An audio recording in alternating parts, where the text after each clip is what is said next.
BJP ভয় পেয়েছে। আমার নাম ঘোষণা হওয়ার পর থেকে তাই ইংলিশ বাজারে প্রার্থী খুঁজে পাচ্ছে না বিজেপি। বিজেপি ভয় পাচ্ছে যার নাম ঘোষণা করবে সে যদি আবার তৃণমূলে চলে যায়। আর যিনি বিগত দিনের বিধায়ক ছিলেন, 5 বছরে কিছুই করেননি, এলাকায় তাকে খুঁজে পাওয়া যায়নি।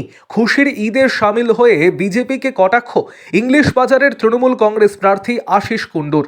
ওনাকে বলির পাঠা করার জন্য প্রার্থী করা হয়েছে, পাল্টা তৃণমূল প্রার্থীকে কটাক্ষ বিজেপির।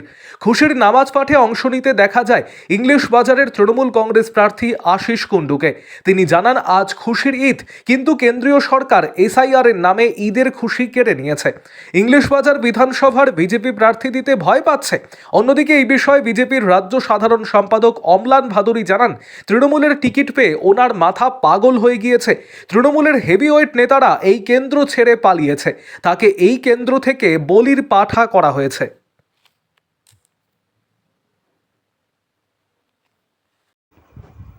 আরও আপডেট থাকতে আমাদের ভিডিও শেয়ার ও ফেসবুক পেজটিকে লাইক করে ফলো করে দিন। লাঠি খেলি, কালী পুজোতেও আনন্দ করি, এটাই তো বাংলার সম্প্রীতি। আর আমার সম্বন্ধে যদি জানেন তাহলে দেখবেন সমস্ত সম্প্রদায়ের মানুষ সবাই মিলে একসাথে ভালোবাসে বলে সেই জন্যই তো বিজেপি প্রার্থী খুঁজে পাচ্ছে না। আমার নাম ডিক্লেয়ার হওয়ার পর থেকে সারা বাংলায় সমস্ত প্রার্থী ডিক্লেয়ার হয়েছে। ইংলিশ আমাদের মালদা জেলায় 12খানা বিধানসভার সিট 11খানা প্রার্থী ডিক্লেয়ার হয়েছে, কিন্তু বিজেপি এখানে প্রার্থী ডিক্লেয়ার করতে পারছে না, কারণ তারা ভয় পাচ্ছে যাকে ডিক্লেয়ার করবে সে যদি আবার তৃণমূলে পালিয়ে যায়। কাউকে ভয় পাচ্ছে যে বিধায়িকা ছিল তিনি তো 5 বছর আসেননি, তাকে তো মানুষ ছুঁড়ে ফেলে দেবে। তাকে জন্মেও পাওয়া যায়নি, মৃত্যুতেও পাওয়া যায়নি, বন্যাতেও পাওয়া যায়নি, তাকে উৎসবে পাওয়া যায়নি, ঈদেও পাওয়া যায়নি, কালী পূজাতেও পাওয়া যায়নি, দুর্গা পূজাতেও পাওয়া যায়নি। কাজেই আপনারাই নিজেরা বিচার করবেন। আপনাদের মাধ্যম দিয়ে আমি মানুষের কাছে একটা আবেদন করতে চাই। এই আবেদনটা আমাদের একটাই, এই আজকের আনন্দের দিনে আমরা কোনো রাজনৈতিক কচকচানির মধ্যে থাকতে চাই না।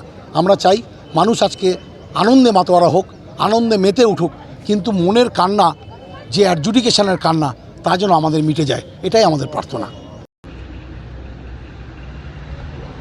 উনি তৃণমূলের নমিনেশন পেয়ে মাথাটা পাগল হয়ে গেছে। ওনাদের তৃণমূলের বড় বড় নেতা, চেয়ারম্যান, এক্স চেয়ারম্যান, এমএলএরা এই সিট ছেড়ে পালিয়েছে। উনাকে তৃণমূল বলি করার জন্য এখানে দিয়েছে।